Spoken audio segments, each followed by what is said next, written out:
ఖుషి చేతికి కంకణం ఏంటి? ఓ ఇదా, నాకు పెళ్లి ఫిక్స్ అయింది.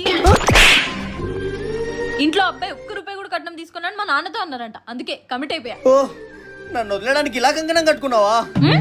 నా ప్రేమను వదిలేయడానికి కారణం కట్నమా? ఈ విషయం ముందే తెలిస్తే నీ వెనక లవ్ అని కాకలా తిరగకుండా మీ నాన్నతో కట్నం గురించి మాట్లాడవాని కదా. ఓ అవునా? ఓ అవునా? నేను ఇంత సీరియస్ గా మాట్లాడుతుంటే అయితే ఇప్పుడు ఏమంటావు ఖుషి? ఎడమో పెడమో వెళ్ళి. ఓ సారీ, చెప్పడం మర్చిపోయా. Breakup breakup. ఇంత సింపుల్ గా ఇంకా మాట్లాడే ఛాన్స్ కూడా లేదా? బ్రేకప్ కూడా ఇంత క్యూట్ గా చెప్తుంది. క్యూట్నెస్ తగలయ్యా. రే పాత్ర